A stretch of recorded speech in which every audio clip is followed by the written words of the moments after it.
in more recent years, John's been very active in the 9/11 Truth movement, and he was the creator of the famous Truth Burn art installation at the 2007 Burning Man happening in Nevada.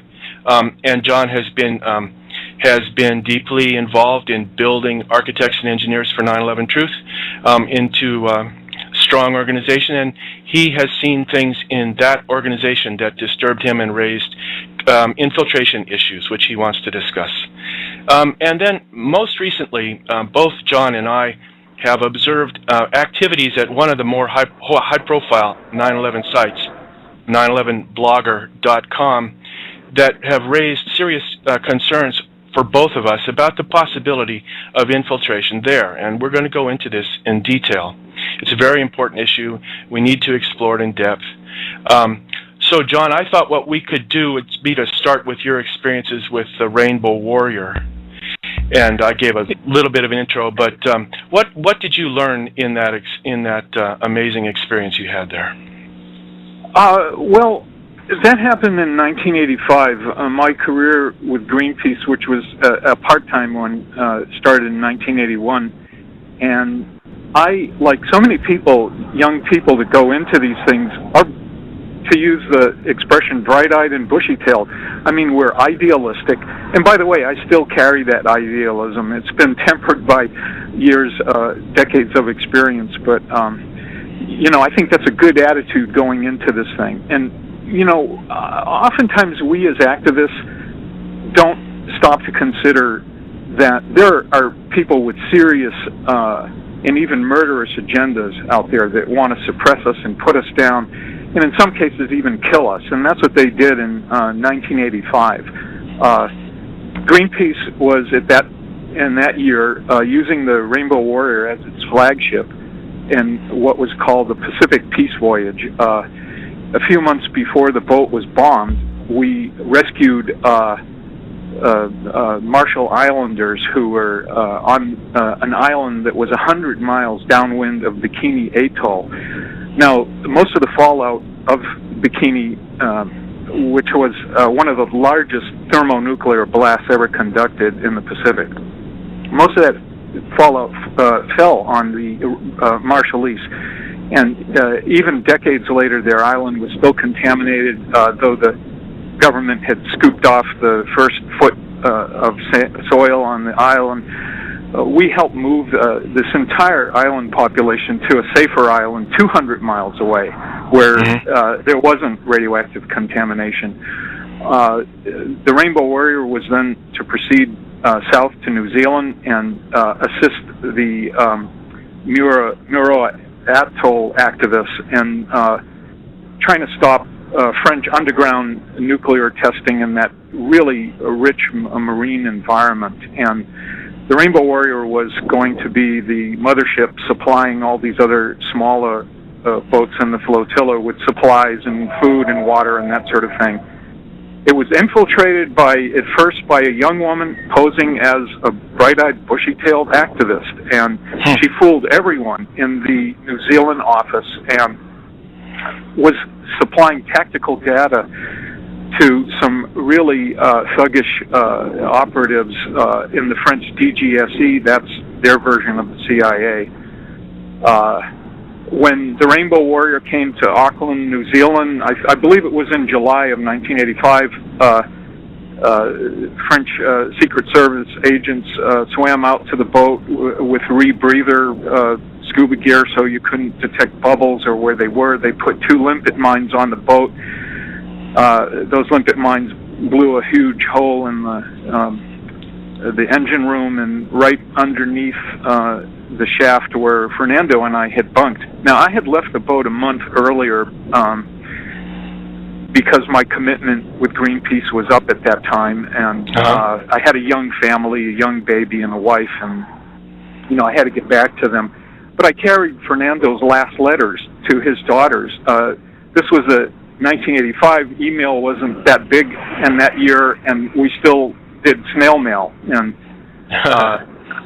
so, the press came to me after the boat was bombed, and they interviewed me, and they asked me who I thought did it, and I said, well, I mean, look at the French. I mean, we were interfering with their nuclear testing there. Investigate them. And, you know, as it turns out, it was a French conspiracy. It was a bona fide conspiracy that excellent New Zealand police work uncovered. It toppled the French government. The Minister of Defense had to resign. It was a huge scandal. The French government had to pay Fernando's family millions. They paid Greenpeace millions, and you know, that was the way that played out. Well, that's an amazing experience. So that certainly establishes the murderous potential of state agent infiltration. The state, you know, when states are trying to stop the activities of activists who are opposed to state policies, but you know, acting legally, the states don't limit themselves to legal actions.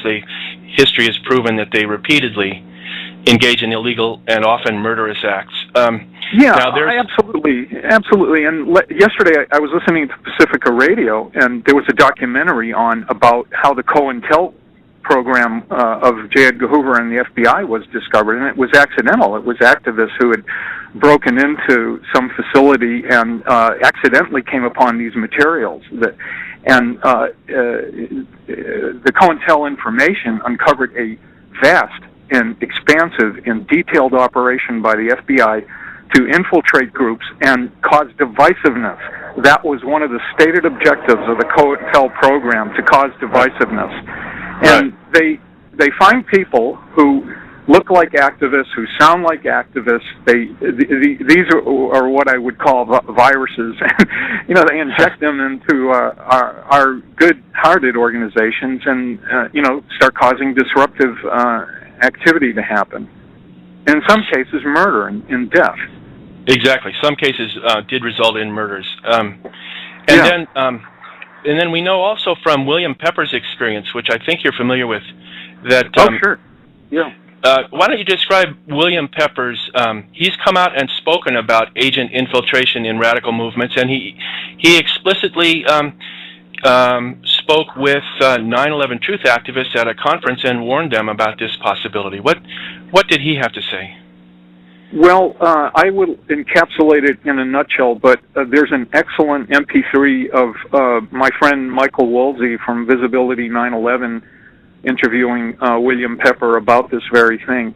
And basically, Pepper was a friend of the King family, and he knew Martin Luther King. And he hung out with those activists in the civil rights movement, and he has relayed stories about how they were infiltrated by agents who used a heavy-handed approach. They actually threatened King's life at one point, and you know, I mean, it's no secret now. The FBI had gone into King's personal life and uncovered all kinds of potentially embarrassing things. You know, as a direct campaign. You know, governments do this all the time. I think you just pointed that out, Todd. You know, intelligence operations and various types of spy activities. I mean, this is nothing new. This is you know, a feature of government, especially you know, when governments need to project power in the world. The component of spying, of infiltration, is a bona fide necessity to them. They can't live without it, and we as activists should not be naive about this. I mean, if you look at the gravity of the crime of the century, which is the destruction of the World Trade Centers and all the resulting wars and misery that have resulted from that it tops anything that I can think of, maybe going all the way back to World War II and the Holocaust, and you know, the Japanese atrocities, and you know, America's dropping an atom bomb on innocent people and vaporizing 60,000 in less than a second. You know, this is the greatest crime since then. And I agree with you. You could bet your boots that the perpetrators of the 9/11 crime are still in place. They are still active, and to launch a campaign like that with such a high degree of sophistication, you know that infiltration had to be on the drawing board from day one in their planning, that you don't do something like this and just wait for the cards to fall where they may. You have a very sophisticated management plan that is thought out well in advance of an operation like this. And infiltration and undermining groups that want to uncover the truth are dead center bullseye on their target of who to infiltrate. And so that suggests that perhaps these infiltration efforts began very early after 9/11, and you know, sure. some people have talked about that. Recently, David Ray Griffin published a book called Cognitive Infiltration that was an analysis of a high government official who's publicly called for just such infiltration operations, and specifically of the 9/11 Truth Movement. This is the fellow Cass Sunstein, who's a friend of Obama's and works in the White House. And in an article published in a journal, he called for what he calls cognitive infiltration. This was his distinctive tactic, he called it, for breaking up the hard core of extremists who supply conspiracy theories. And he defined cognitive infiltration in this manner. He says, cognitive infiltration of extremist groups whereby government agents or their allies, acting either virtually or in real space, and either openly or anonymously, will undermine what he calls the crippled epistemology of believers. He uses a lot of rhetoric by planting doubts about the theories and stylized facts that circulate within such groups, thereby introducing beneficial cognitive diversity. And Griffin then goes on to analyze this passage from Sunstein's article. He says, on the basis of past experiences, it can be anticipated that this harmless-sounding cognitive diversity would have effects that would be anything but harmless. It would produce antagonisms, fights, broken friendships, and divisions, perhaps even the complete disbanding of the groups. And then he goes on and shows how Sunstein repeatedly talks about breaking up these groups. He uses the language of breaking up repeatedly. So here we actually have, you know, an explicit publication by a high government official of the current government. And you know, when I first read this analysis of David Ray Griffin's, one of my reactions was, well, gosh, isn't there plenty of evidence that there's been infiltration prior to this publication and to this call, and that actually, you know, maybe one of the purposes behind this was that it seemed like the government was still just considering the possibility. I think it's highly likely that it's been going on for a while. Now, you've had some experiences at Architects and Engineers for 9/11 Truth, I believe, that raised some issues for you. Yeah, this is a very difficult topic, and I am not going to talk about the topic in great detail, other than to say that about a year ago, we in Architects and Engineers in 9/11 Truth probably experienced something that either was an infiltration or certainly had all the characteristics of an infiltration.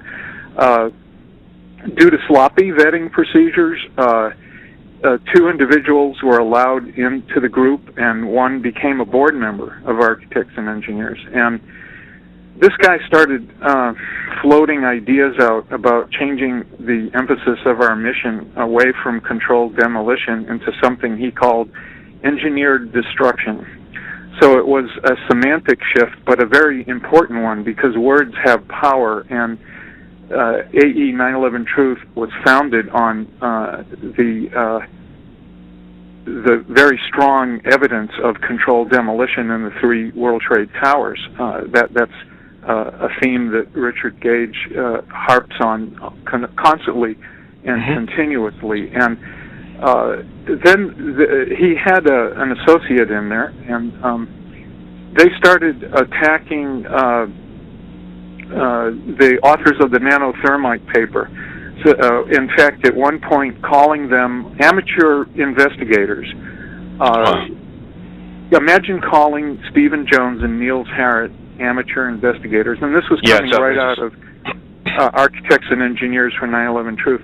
Well, after what I would describe as a severe internal struggle. Those two individuals were dismissed, and some of us left the organization, both voluntarily and involuntarily, and I'm one of those that left the organization, although I just want to say that I still bear a lot of respect for Richard Gage and the organization. They are on the forefront of 9/11 Truth. They're doing important work there. I'm not privy to the details of how things are going there. I just hope that our group that staged a kind of rebellion at that time made an impression on architects and engineers. I hope they are more vigilant now. I hope they are or did improve their vetting procedures, which were full of holes in allowing people like the two individuals that came in a year ago to start sowing discord and dissension among the ranks. Yeah, and I think that's your concerns seem very reasonable. To have this focus, this campaign of shift of focus away from the strongest evidence, the strongest exponents, to denigrate the credentials and the standing of people like Stephen Jones and Niels Harrit. These are really outrageous, and they're so outrageous that they need to make one suspicious, because no one with good intentions in the movement, no genuine member of the movement would take an approach like that, it would seem. So I think vetting is a really important term that you used, and you used this term again more recently in your in your response to a shocking publication that went up at 911blogger.com a couple of weeks ago, I guess it is now. And this issue of vetting was raised for you by not only the article itself, but the thread of comments below the article, many of which were very, very extreme in their denigration of David Ray Griffin. And of course, yes, I agree. Yeah, and that was part of your response, was that you were disturbed by that, as was I. People here at Resistance Radio know that I've been associated with David Ray Griffin, and so that I'm definitely in his camp, and I'm proud to be. And to see the kind of comments that were made, and not just in the comment thread, but in the article itself, which I'm going to mention here in a second, really was quite disturbing. And it was the intensity and the shocking nature of it, similar to what you described there at Architects and Engineers for 9/11 Truth. Well, so a couple of weeks ago, a man by the name of Eric Larson posted an article at 9/11 Blogger, and this is what John and I would like to spend quite a bit of the rest of the hour today talking about. He posted an article called "Critique of David Ray Griffin's 9/11 Fake Calls Theory" by Eric Larson. This was a very long article, and from my standpoint, it doesn't have much substance other than its shocking nature, but this will have to be demonstrated over time. And an important thing here is that this man, Eric Larson, is not just someone who has posted there, but he's actually a moderator at 9/11 Blogger. 9/11 Blogger has a set of moderators. I'm not sure of the exact number, 5 or 6, I believe. And I believe what they do is they collectively decide what things can be posted at their site. And I know that there's certain what seem like arbitrary quality there, what gets posted and what doesn't. I've had things not be posted. One thing that I posted didn't go up because the moderators didn't like the idea of me interviewing Kevin Barrett, so they didn't post my show announcement for my Kevin Barrett show. So you can see it's somewhat heavy-handed. In this case, the moderator himself posts his own article, and none of the other moderators evidently was able to object or objected to it. And then this, I noticed that not a single of the other moderators, whose names I won't bother to mention, but not a single one of the other moderators in the comment thread below made any kind of critical comment about the article, and one of the moderators made several very positive comments about not only the article itself, but the shocking thread, and specifically the most shocking elements of the thread. So it seemed like it was a pretty much a collective decision by the moderators. The unanimity on the part of the moderators stood out for me. Now, I realize I'm talking quite a lot here. Maybe it'd be better if I just let you talk about your take on it now, John.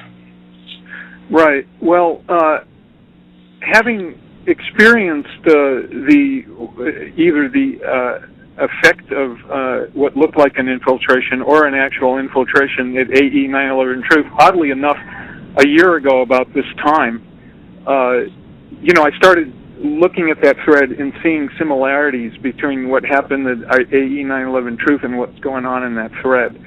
And the first thing that stood out for me was the disrespectful tone taken by some of the posters, anonymous posters with, avatar handles, right, referring to David Ray Griffin's research as BS, a little bit stronger language in some cases. Someone also posted that most of the books were worthless, that maybe one or two of David Ray Griffin's books were worth reading. Now imagine 4 years ago seeing that kind of post on Blogger. That person would have been driven off in a heartbeat. And right. I think it's a barometer of what's going on at 9/11 Blogger, that kind of hateful posting about one of the premier researchers of 9/11 Truth. In fact, the man who is personally responsible for turning Richard Gage onto 9/11 Truth, David Ray Griffin, would be so abused in this thread. Now, I did break the rules of 9/11 Blogger. I named names, and I called out some of the people on that were making these types of posts, and I asked them to be accountable for the past 10 or 20 years of their lives. That's one thing that I ran into as a roadblock with one of the people I mentioned at the AE 9/11 Truth controversy. I talked to this guy on the phone and I said, I've been looking for you on the internet. I can't see anything. I say, why don't you tell me about yourself? What's your educational background? Where have you spent the past 10 or 15 years of your life? And he said, I'm not talking about that. And he ended the conversation, and that was that. And I think that's a partial giveaway. If someone wants to cloak their past, that means they've got something to hide. And I was derided. I was called names like a snitch jacketer, things like that on the Blogger thread. And right. I tried to write personal emails to one of the moderators that I know, who's also was a board member at AE 9/11 Truth at the time, so he knows a lot about what I'm talking about, and I was trying to create an awareness in him about this problem that what I saw happening to David Ray Griffin. I hate to use a crass expression, but it looked like a gangbang. I think there were some legitimate concerns about the fake phone call study of Dr. Griffin. I think that's not one of his strong points. I think perhaps there are some problems with the analysis, but one of the things that we had decided in the AE 9/11 Truth internal conflict we had a year ago was to keep our problem in-house and not discuss it in public or let it go out there.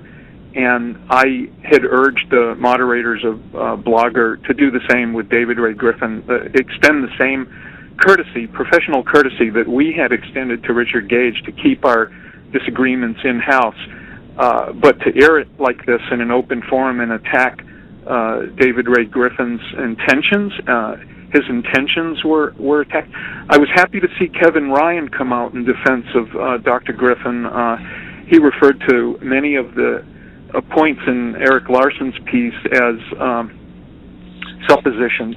Yes, he cited the use of the word may many times. I think there's Eric Larson uses the word may maybe perhaps a dozen times, 10 to 12 times. And at the end of his criticism of the criticism, Kevin Ryan says that it wasn't a convincing enough rebuttal. Now, the other thing that's telling, and listen carefully, David Ray Griffin put out a post on 9/11 Blogger about his illness and the closeness to death that he came. I looked through that thread recently, and I didn't see any words of sympathy from any of these bloggers who were at 9/11 Blogger who were attacking him, and I think that says something. Also, the timing of this article is very interesting. We're approaching the 10-year anniversary of 9/11, and what are we doing at Blogger?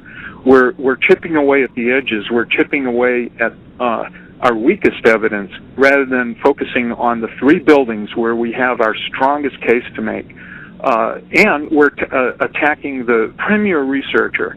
And knowing that he's down, knowing that he's in a state of recovery right now, and not able to give his usual 100% rebuttal to this, I think all of these things taken together call into question the wisdom of those that are guiding 9/11 Blogger.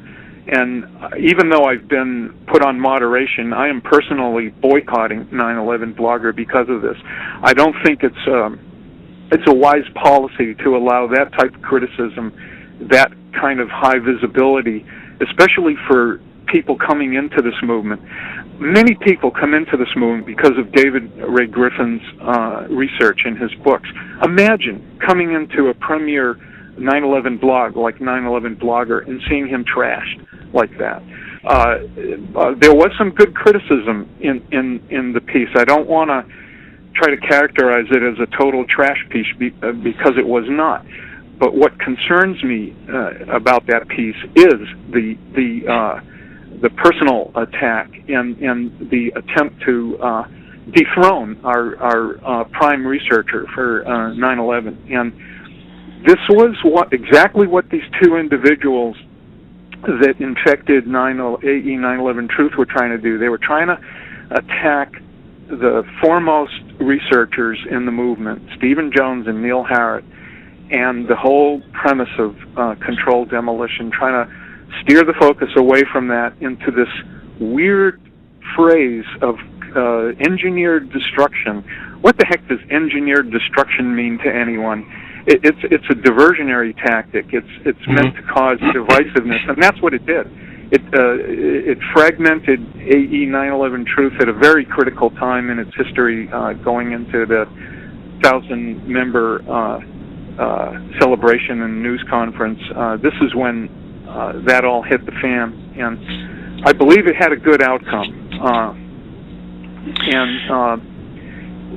But I noted too many similarities between what was happening then and what's happening now on 9/11 Blogger. I recall that you specifically raised the issue of the vetting of the moderators, I believe it was, at 9/11 Blogger in your comments, which were then expunged from the record. And you say you've been put on moderation. That means your comments on that thread were all deleted. No one can read them. They're not just hidden by a link. They're gone. And you're not allowed. And you're not allowed to post under normal conditions, although all posts at 9/11 Blogger are subject to extraordinarily stringent moderation. For example, if you post something at Blogger and it's deemed by the moderators to be adequate, it gets posted either on the blog page or sometimes on what's called the home page, where it gets more visibility. But then if you need to make even the slightest, I realize this is a side issue, but it's just an indication of the absolute 100% control that the moderators have over the site, with the exception of comments, but I'll get into that in a second as well. If you make the slightest edit to your original post, it goes through a moderation process all over again. So 24 hours can go by before this very slight edit, maybe correcting a number or a misspelled word. It goes back into moderation and has to be reapproved through a very time-consuming and laborious process. And then as far as comments go, they've got this voting system, which is really, really strange, voting up or voting down on comments. And this allows factions and cliques to control the visibility of comments that have been posted, and it's the numbers that are used are simply the difference between votes up and votes down, so you have no indication of the absolute numbers. And so if the difference between upvotes and downvotes is sufficient, if it goes to -5 or something, the comment disappears behind a link. Now, it could be that the voting was 157 to 152, but it went to -5, and so it disappears. It's a completely tendentious thing that allows a small clique to control the appearance of comments. And if you look at the thread on the Erik Larson piece, you'll see that the comments that have been blocked, and so that you can't read them without clicking on an extra link, are all ones that are criticizing the posting and the other comments and the terrible extreme nature of comments. Exactly. I think what that reveals is there's an imbalance somewhere at 9/11 Blogger. My friend Chris Sarnes, who was very instrumental in helping high-level activists gain a better awareness of the errors in the NIST analysis of the collapse of Building 7. He's just voted down. I think Chris is on moderation too. And get this, even Kevin Ryan was voted down. So, come on, give me a break. Kevin Ryan getting voted down at 9/11 Blogger. I mean, that and his critique of the critique was entirely reasonable.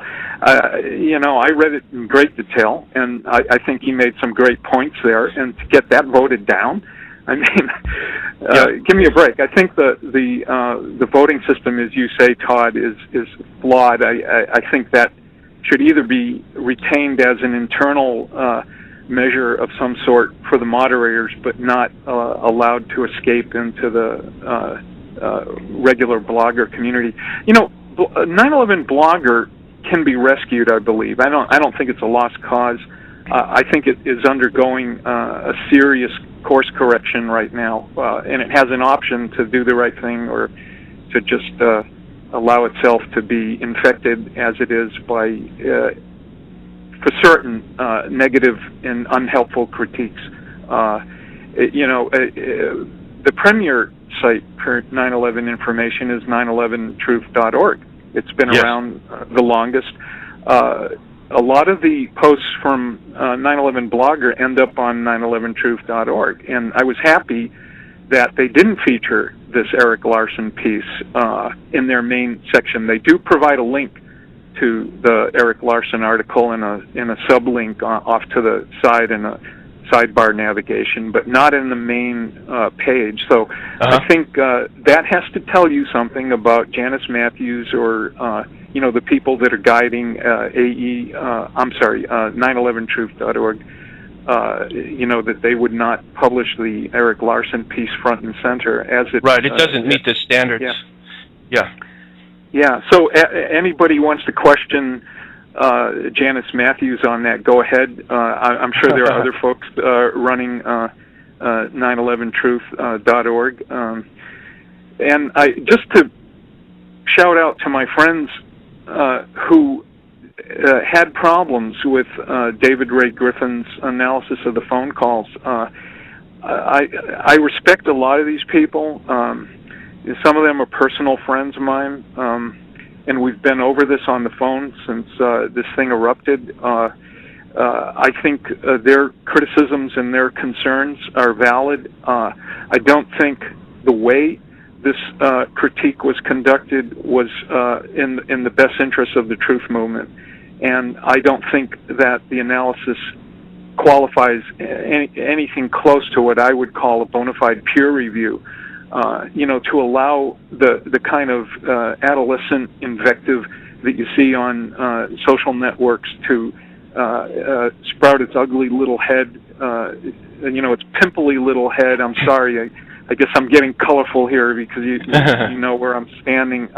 In our blog about the most serious crime in the 21st century, certainly, has no place. And I think it's time to do some serious self-study at 9/11 Blogger and bring the truth movement, back on course. I think it's drifted off.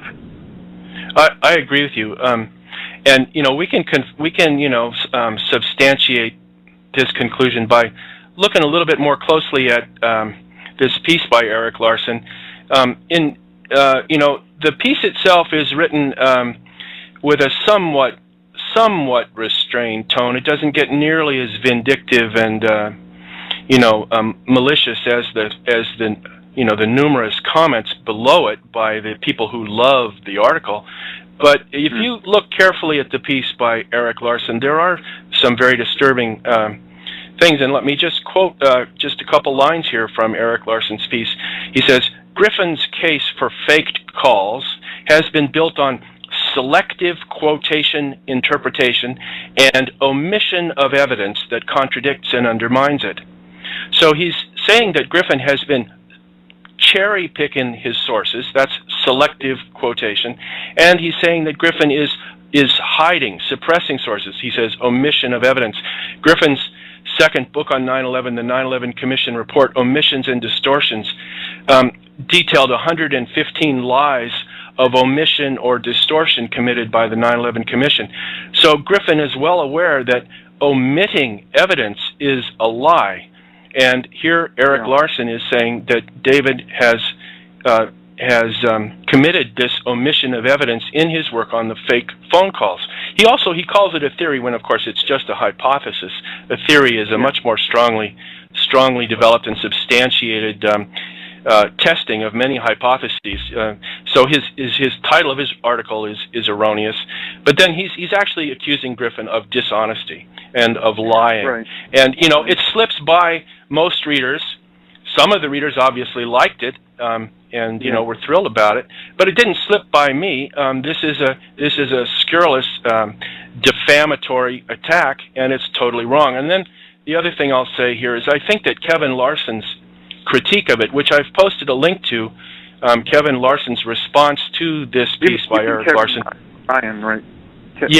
Kevin Ryan's Kevin Ryan's response to this critique by Larson, which is the first one to go into it in any kind of detail. It quite effectively shows that this is not a convincing critique of Griffin's hypothesis. And of course, Griffin, these people are demanding that Griffin respond, and he is planning to respond, so he will, of course, respond. The article itself is not what it purports to be, and I think that's important. And yet, there was an excited response on the part of the commenters below, some of whom are other moderators at the site, praising the article, saying what excellent work it was, how detailed it was, how this is really going to force Griffin to recant, using words like recant. And this is another aspect that Blogger has gotten into. I mean, I guess we might as well just lay out a whole array of problems with this important site. Is the public demands on many threads at Blogger for public recantations of former positions by members of the 9/11 Truth Movement, and these are specifically directed at prominent members of the 9/11 Truth Movement, whom this majority clique at Blogger have criticisms of, and they're demanding frequently over several different issues that leaders of the movement whose views they disagree with publicly recant their positions. And it's just like this is not what the 9/11 Truth Movement should be spending its time doing, making public demands for recantation and things. Well, that's a topic for a whole nother show, sure it is. Todd. But it's Blogger that's doing it. Yeah, what I keep coming back to is the importance of staying focused on the 3 building collapses, as AE 9/11 Truth does. I think when we start wandering into these other areas like the Pentagon or the fake phone calls or any of these issues that I don't think we have our strongest case to make, we wander into dangerous turf. And we do have really good science and strong evidence on the collapses of those buildings. We have excellent physics work done by our physics team leaders. we have the Building What campaign. I just talked with a former board member. I'm on the board of directors for my condo association where I live, and this guy is a respected individual. He's a former priest, and I was talking to him about 9/11 and Building 7, and he said, "What?" So here it is, almost 10 years later. He had never heard of the collapse of Building 7. So, Whose idea was the Building 7 campaign? I believe it was David Griffin's. That's correct. I think there might have been some other people, that latched onto it, but I think it's a great campaign, and this is what we should be focusing our energy on: is how to reach out to people that, like my friend here, who still, even nearly 10 years later, was unaware that a third building mysteriously collapsed on 9/11. I mean, there you go. And made national TV with Fox News there. That's right. Yeah. So. There's a lot of issues, and obviously there's plenty more complexities and issues and related issues that we could spend another hour on, and I didn't want to sidetrack our discussion from our focus today. So thank you for making that point. So now you say you don't think Blogger is a lost cause, but although you say at the same time that you're boycotting it. So what do you think is the appropriate way for us to go forward here as members of the movement, but clearly not part of the ruling apparatus at 9/11 Blogger? How should we go forward with this problem we've got? Well, upheavals like this issue with the Larson article and the dismissal or the placement on moderation of some of us is like a warning shot across the bow of 9/11 Truth. I mean, people are going to start looking at this and hopefully being introspective and seeing what they value about the truth movement as we get into year 10. We are up against enormous odds. The entities or the apparatus that was in place that made 9/11 happen, it's safe to say, is still there and still functioning. And if you want to see the effectiveness of any campaign, look at the fruits of the campaign. Look at the misery and the death that's been resulted from 9/11. You could even turn that gaze into our own movement. Look at the fruits of certain campaigns in our movement. Which campaigns have created divisiveness, and which campaigns have generated more support for us and more eagerness of the public to get involved in 9/11 Truth or find out more about it. By your actions you shall be known, and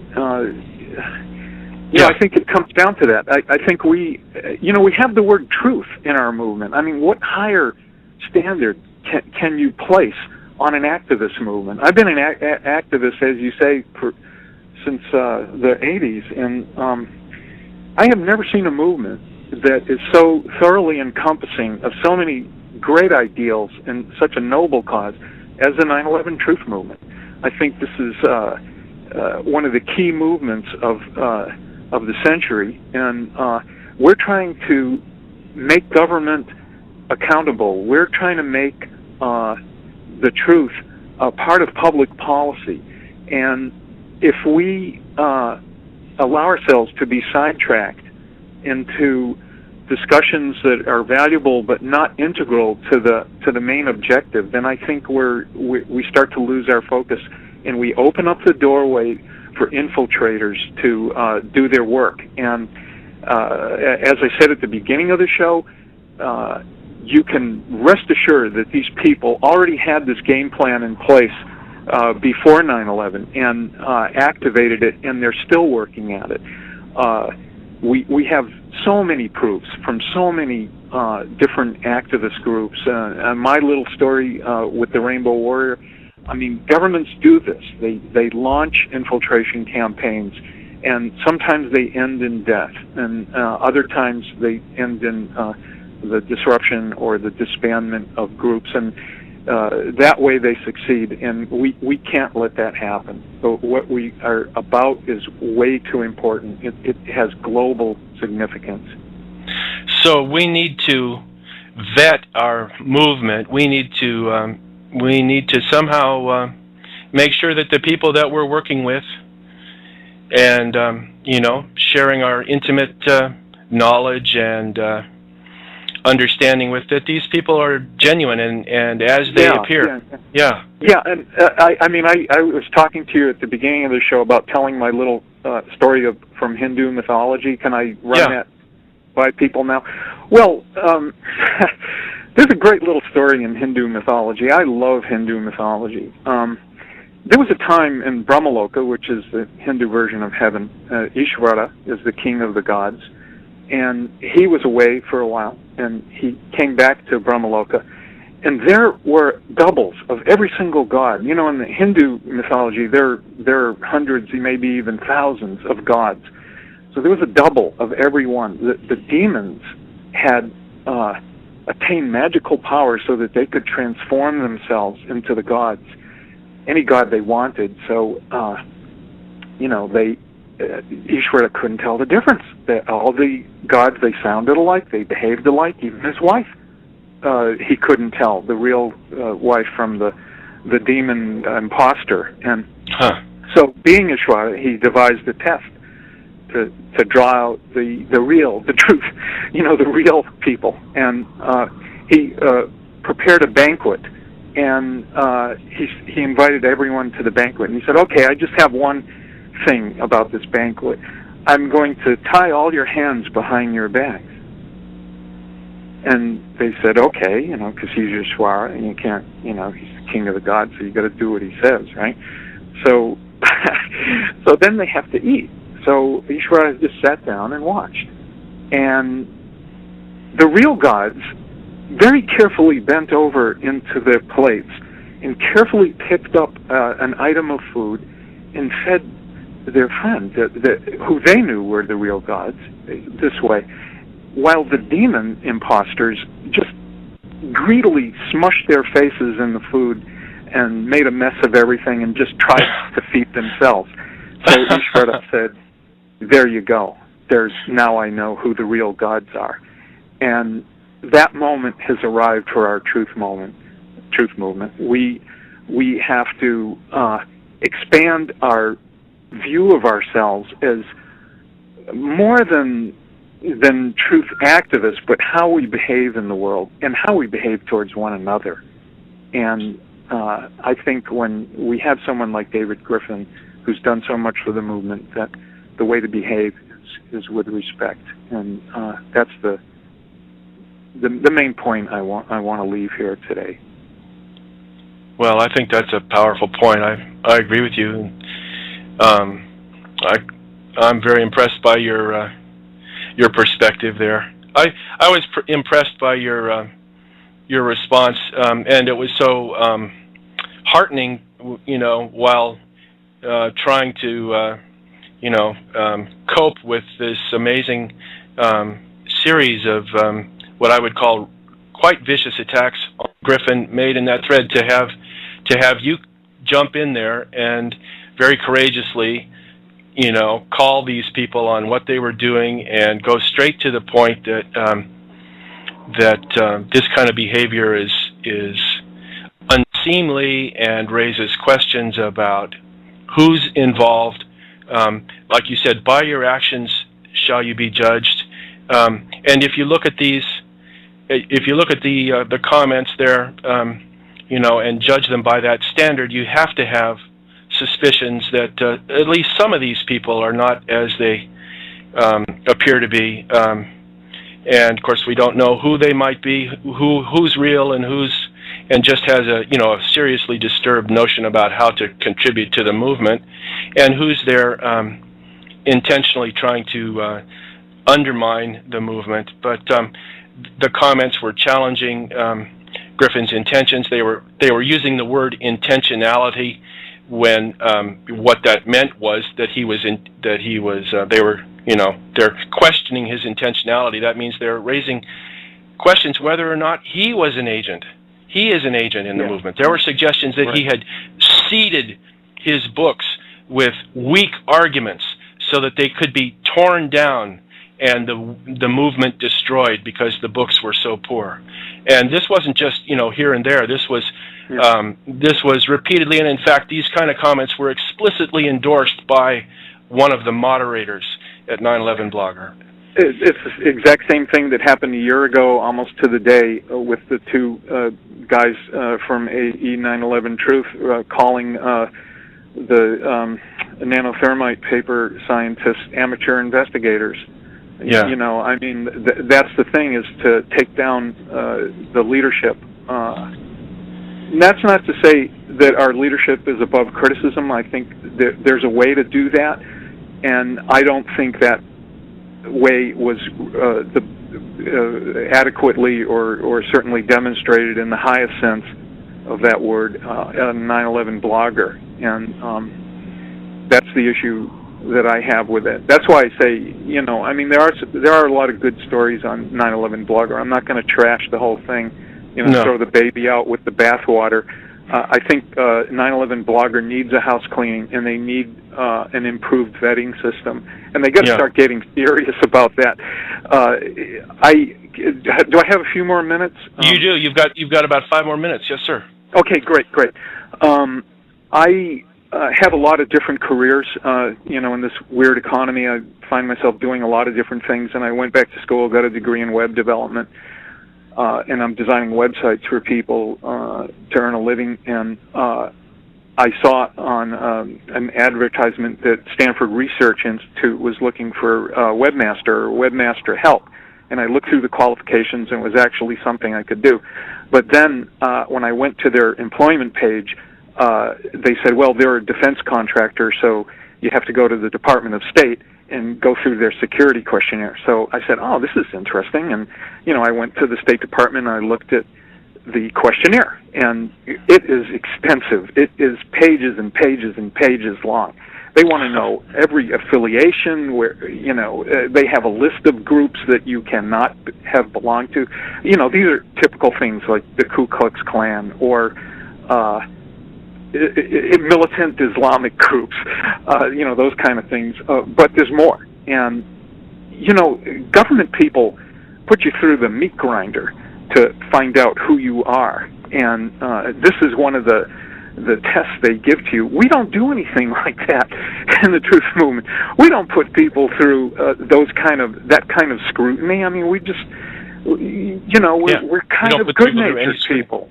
Yeah, that's right. So we don't apply the same rigorous standard that the government applies to hiring somebody to do sensitive work. And so, because of that, we have vulnerabilities, and we are susceptible to infiltration. Therefore, the way to defeat it is to be vigilant, to be smart, to read books like Cognitive Infiltration, to listen to people that have had experience with this, like William Pepper. Really study it. And if you have questions, talk to these people. I called up William Pepper. You can actually get in touch with the guy and talk about that. Sure. Don't be afraid to do that. For anybody listening, don't be afraid to talk to anybody or ask anybody a question. Everybody's reachable in some way.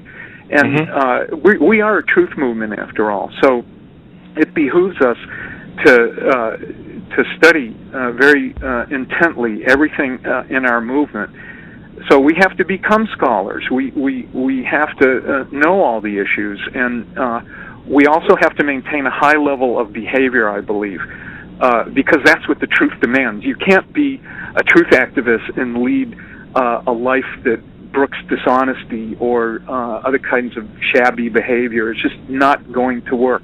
If you're going to be a truth activist, then you better be a truth activist through and through, all the way to your very soul. Beautifully said. Okay. Beautifully said. Well, I don't know how to improve upon your recommendations. I guess we'll give Blogger a chance to make this course correction that you're suggesting they're maybe considering. I won't call for a recantation of any past positions that people have taken, but it'd be nice if they would make sure that these kind of attacks on good scholars stop, don't happen again. That's my hope anyway.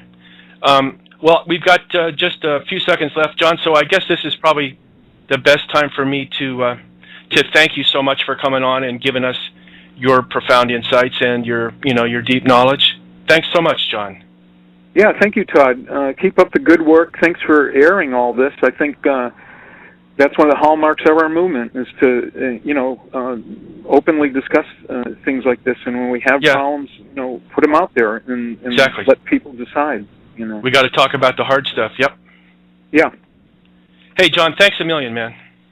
Okay, Todd. Thank you.